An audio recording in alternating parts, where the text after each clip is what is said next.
Hathor, goddess of love. The Story Wave audiobook begins with an inviting, soothing introduction, setting the tone for a captivating journey into the world of storytelling. The narrator's voice is calm and engaging, drawing the listener in as the first chapter unfolds. A soft, atmospheric soundtrack plays in the background, enhancing the sense of immersion. The story gradually builds in anticipation, with vivid descriptions and intriguing characters that spark curiosity.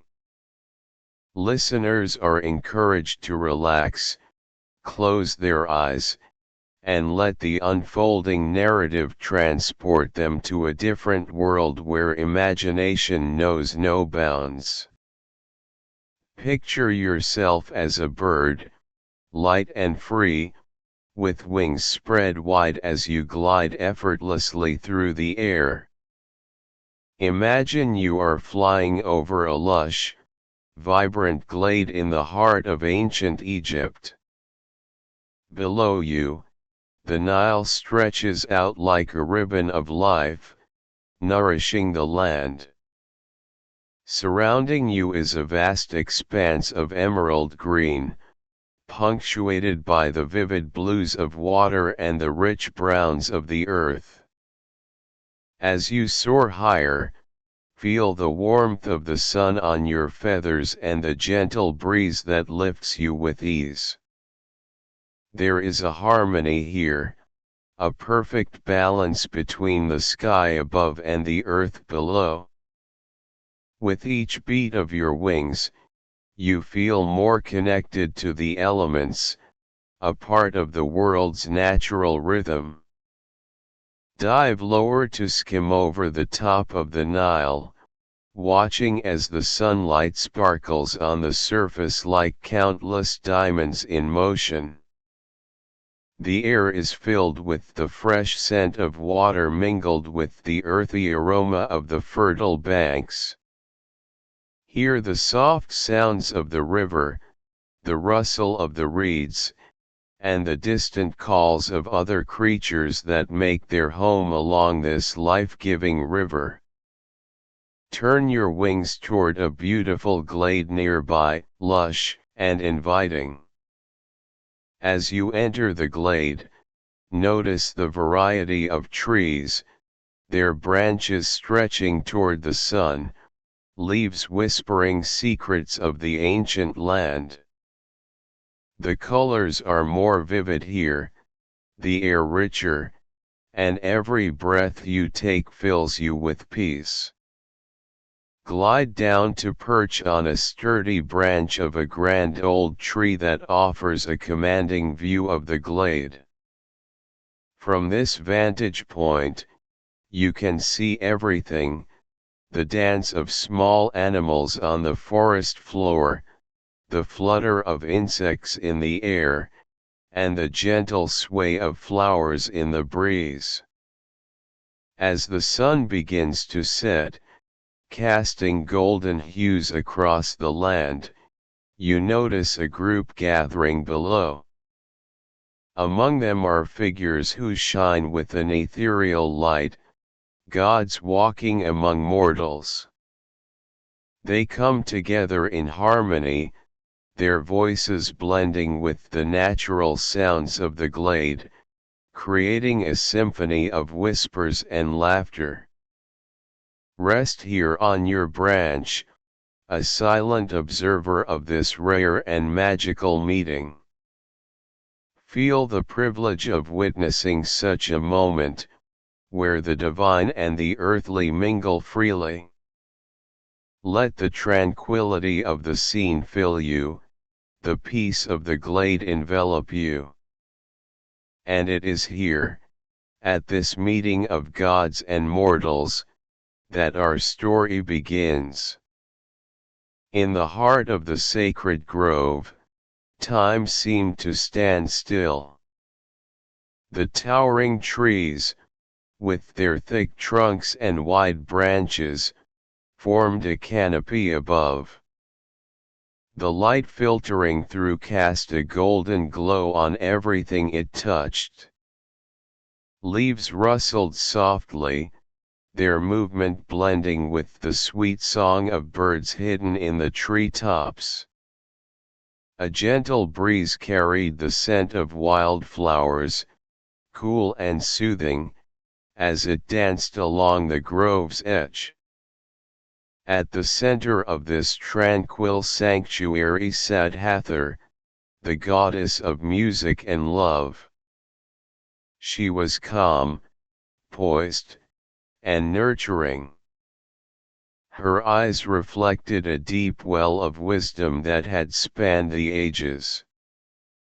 Around her, a semicircle of eager students gathered, goddesses, spirits, and mortals alike, all with their instruments resting in their laps, awaiting her guidance. Hathor was not only a teacher of music but of harmony itself. Her every movement gentle and deliberate, as if she was in perfect tune with the world around her. The grove felt alive in her presence, an extension of her power, a space where peace, joy, and balance thrived. Hathor sat before her students, and smiled warmly at them.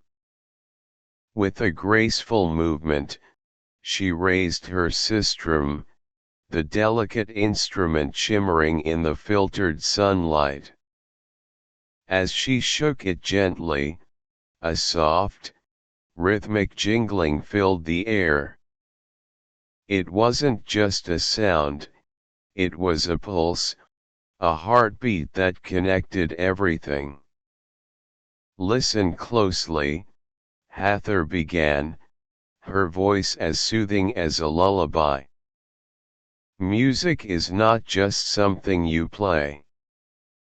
It's something you feel, something that flows through everything, through you, through the trees, through the very air we breathe. Her students sat in rapt attention, their instruments resting in their laps.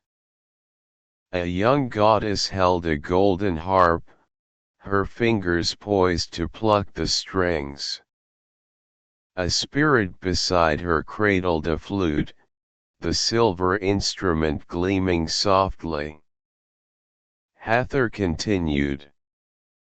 Every note you play, every breath you take while playing your flute, or every stroke on the harp's strings, is a reflection of the cosmos itself, an echo of the balance between creation and destruction, light and darkness.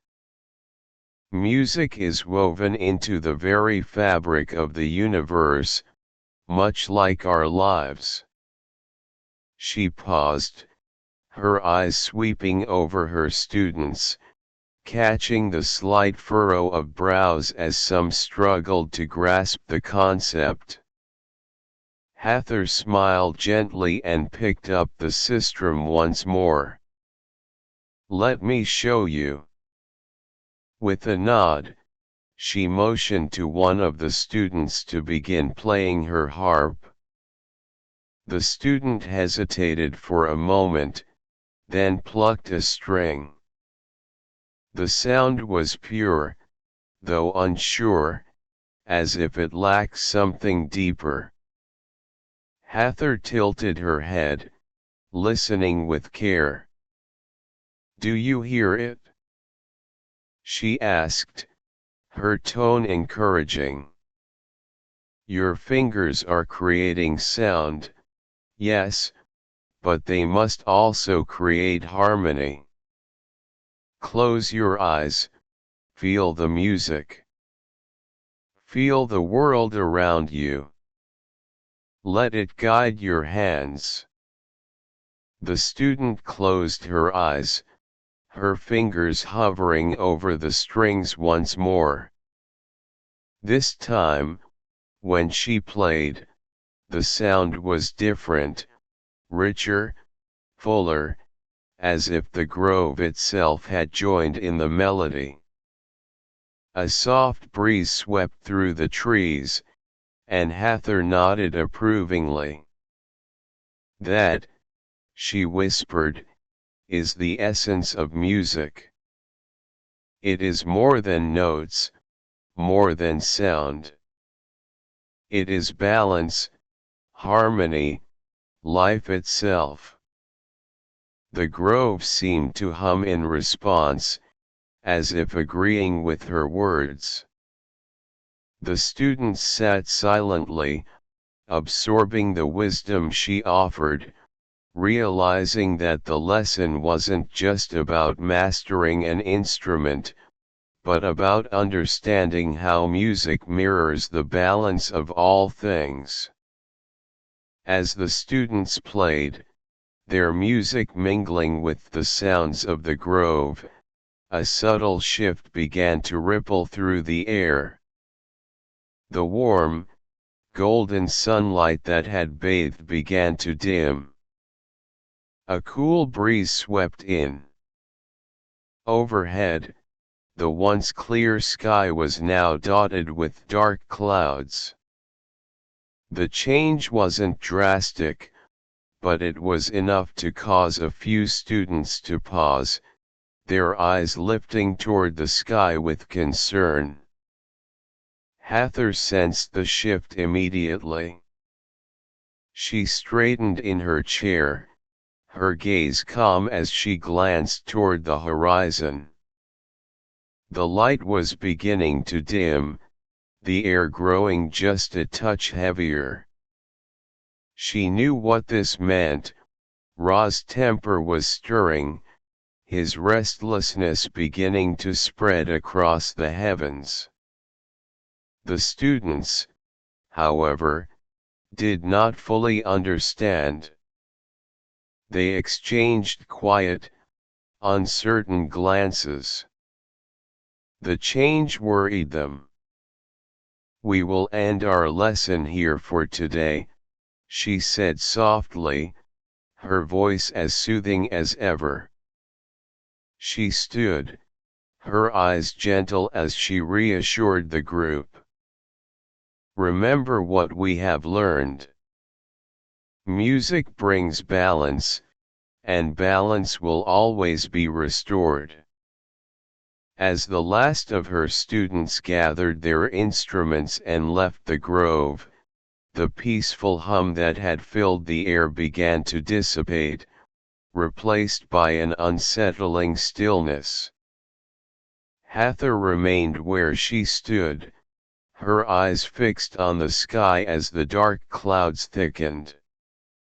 A low rumble of thunder rolled across the heavens, faint but unmistakable. Hathor's heart stirred with unease. This was not the first time Ra had let his temper flare, but each time it happened, it seemed to worsen.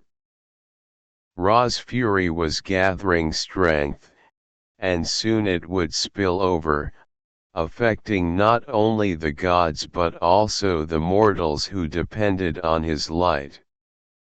"This must stop," Hathor whispered, her voice filled with quiet determination. Without hesitation, she turned from the grove, her decision made. She would not allow Ra's anger to plunge the world into chaos again. As she left the sanctuary and began her journey to the land of the gods, the sky darkened further. The rumble of thunder grew louder, echoing across the heavens like a warning. Ra's unrest was intensifying. The first drops of rain began to fall, cool and steady, as the wind picked up, whipping through the trees. Hathor quickened her pace, her resolve strengthening with each step. She knew what had to be done, and she would not falter. Her destination was the Divine Council, a sacred gathering place where the gods came to discuss matters of cosmic importance. The path to the council was usually serene, but today the winds were wild. They tugged at her robes and they billowed around her. Arriving at the Divine Council, Hathor found only Thoth and Mot waiting for her, their faces marked with concern. Thoth, the god of wisdom, was the first to speak. Ra's anger has been building for some time. Perhaps one of us can speak with him and calm him. Mot, the goddess of balance, shook her head. Words won't reach him, not this time. His temper is too great. It's disrupting the balance of the cosmos. His light is fading, and if it continues, it will be disastrous.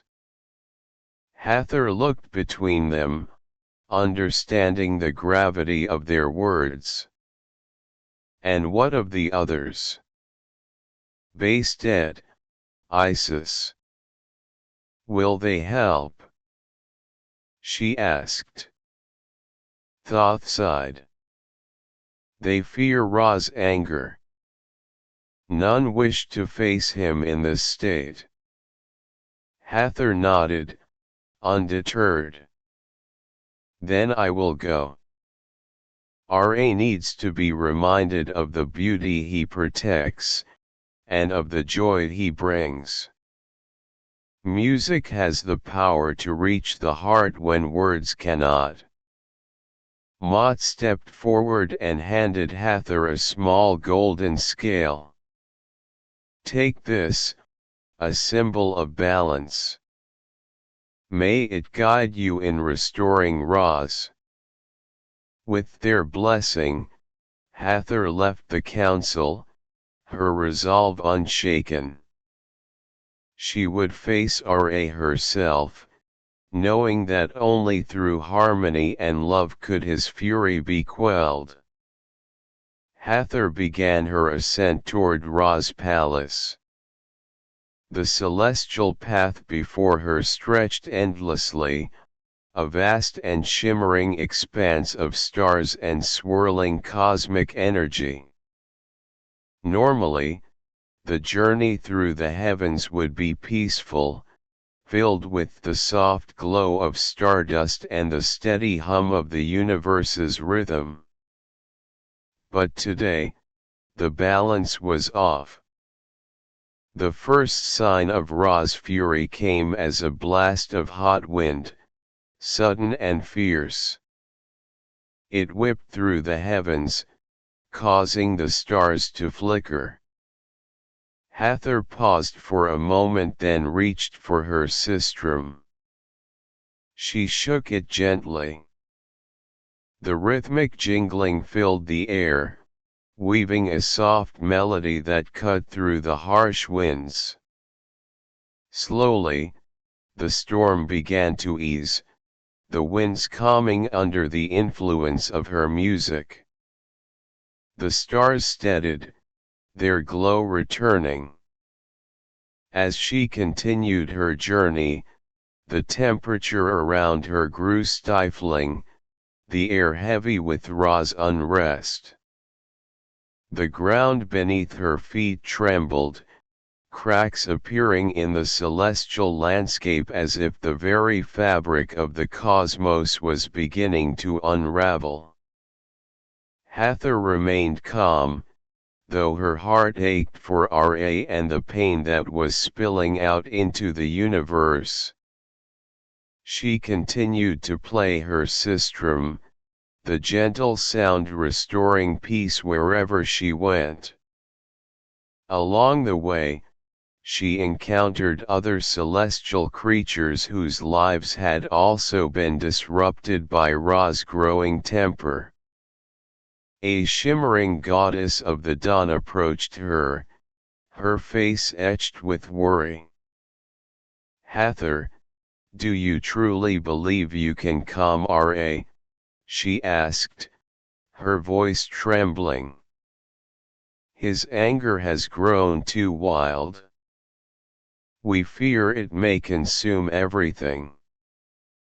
Hathor smiled softly, her music never faltering.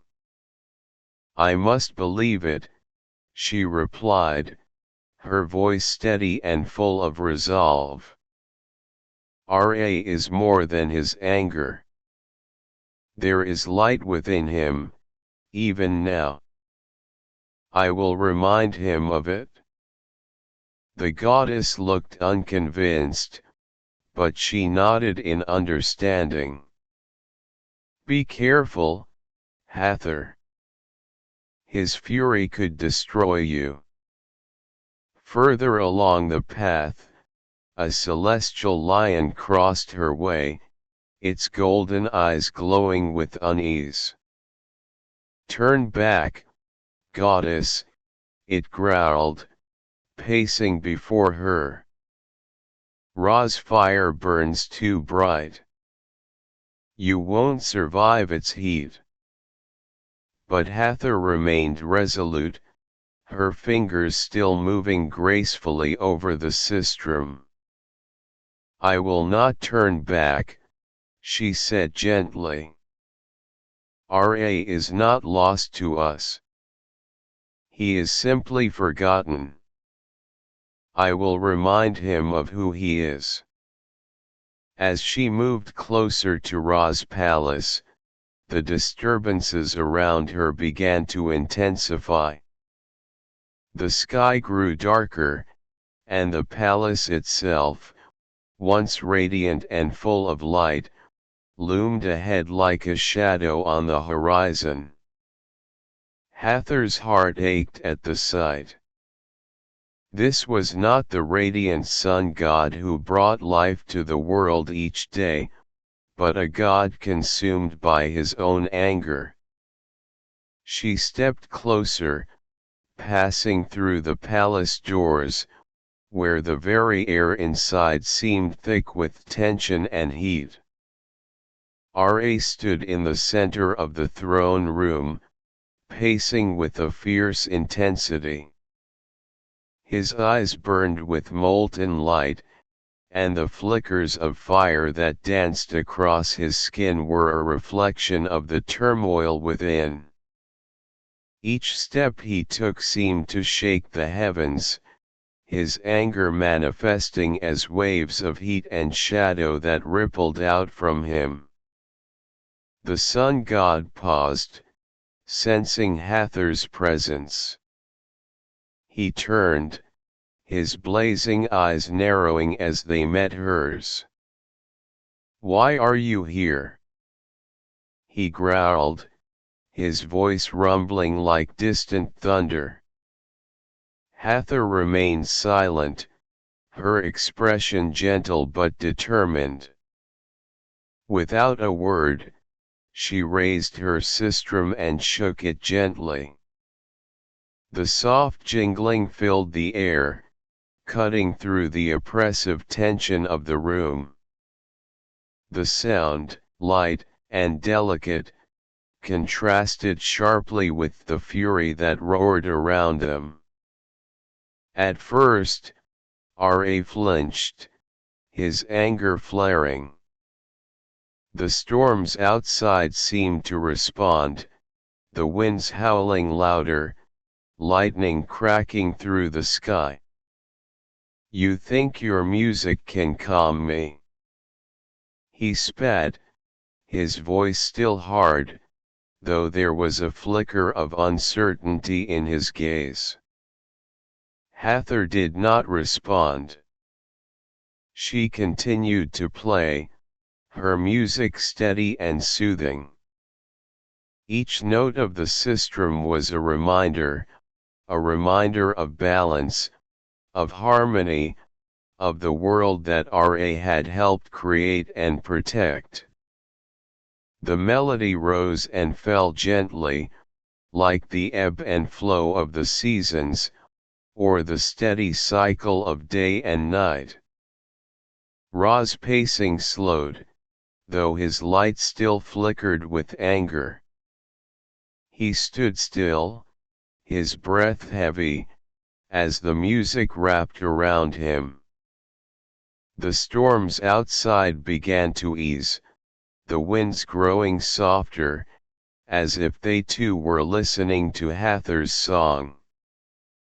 "You have forgotten the joy, R.A., Hathor said softly, her voice blending with the music. "You've forgotten the beauty of what you protect.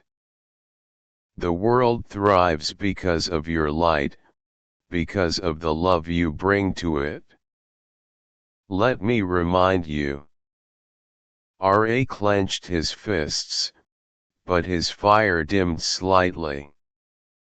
Hathor continued to play, the notes weaving images in his mind, of sunlit mornings, of green fields that stretched as far as the eye could see, of oceans that glittered under his light. She played of the joy in the hearts of the mortals who depended on him, who thrived because of him. She reminded him of the balance, the harmony that existed when his light was strong and steady. The storms outside began to dissipate, and the palace, once filled with tension and anger, grew still. Ra's blazing form softened, his light no longer flickering with fury but beginning to glow steadily, warmly, like the sun on a peaceful day. R.A. closed his eyes, the storms around the palace finally fading into nothingness. His body shimmered as his light fully returned. His golden glow filled the room, bright but peaceful. The balance was restored. Hathor smiled gently as she lowered the sistrum, her task complete. "You are the sun, R.A. Let them feel your warmth again." Ra's gaze softened, the weight of his anger lifting. "Thank you, Hathor. You have reminded me of what I had lost." With that, the palace, and the heavens beyond it, were filled once more with the steady, life-giving light of Ra. Hathor approached the sun god gently, her voice soft and soothing. "What has caused you such pain, Ra?" she asked. "What has brought you to this place of anger?" Ra remained silent for a moment, his eyes distant as if searching for the right words. Finally, he spoke, his voice heavy with sorrow. "They have forgotten me," he said, his light flickering slightly, though the fury was now gone. "The mortals. They bask in my light, but they no longer honor me. Once, they prayed to me, gave thanks for the life I gave them. But now," he shook his head sadly. "Now, they take it for granted. Day after day, I rise and shine upon them, and yet they turn away. It is a thankless burden, ruling over a world that no longer remembers the God who watches over them." Hathor listened, her heart heavy with empathy. She had felt this before in other gods, and even in herself, this longing to be seen, to be appreciated for the light they brought into the world. She placed a hand gently on Ra's arm. "I know it is difficult," she said softly. "But you are not forgotten, Ra. Even when they do not offer words of gratitude, they still feel your presence. Every blade of grass that grows, every river that flows, every breath they take is because of your light. You are a part of them, and they are a part of you, whether they remember it every day or not." Ra's gaze softened as her words settled over him. "But how do I continue, knowing they no longer look to the sky with reverence?" Hathor smiled gently, her eyes full of wisdom.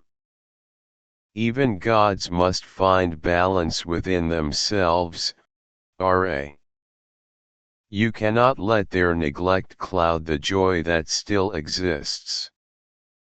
The world may not always sing your praises, but the music of life plays on because of you.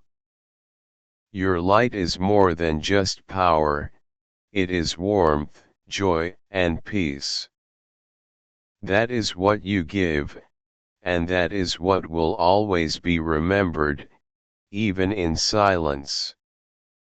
Ra looked at her, the weariness in his expression beginning to lift. "You are right," he admitted quietly. "I have lost sight of the joy in what I bring to the world. I allowed my anger to blind me." Hathor nodded, her smile never faltering. "Even the mightiest of us need reminders, Ra. You are not alone in this. We all face moments of doubt, of frustration. But you are the sun, you give life. Never forget the beauty in that." Ra sighed and then smiled. "Thank you, Hathor. You have reminded me of who I truly am, and for that, I am grateful." Hathor held her small, beautifully crafted sistrum in her hand. She extended it toward him, her expression filled with kindness. "Take this," she said, her voice gentle but firm. "Let it be a reminder of the power of music and joy. When the weight of the world presses down on you, when anger begins to cloud your light, use this to remember the balance and harmony you bring to all of creation."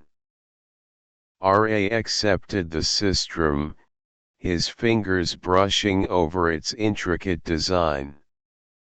He smiled softly, the first genuine smile Hathor had seen on his face since she had entered the palace.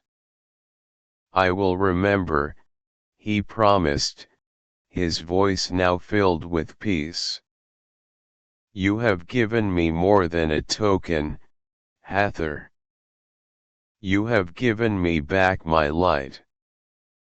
With that, Ra's palace was once again filled with a steady, radiant glow, and the heavens above reflected the harmony that had been restored. Hathor, satisfied that balance had been returned, nodded with a smile. Ra was no longer consumed by anger, he had found his way back to the light. Hathor turned away from Ra's palace and made her way back to her sanctuary. As she entered the grove, her students were there waiting for her, their faces filled with curiosity and concern. They sensed that something had changed, though they could not fully grasp the scale of what Hathor had accomplished. She greeted them with a serene smile, her calm presence bringing immediate comfort. As the Story Wave audiobook draws to a close, the narrator's voice gently fades, leaving listeners with a sense of closure and reflection.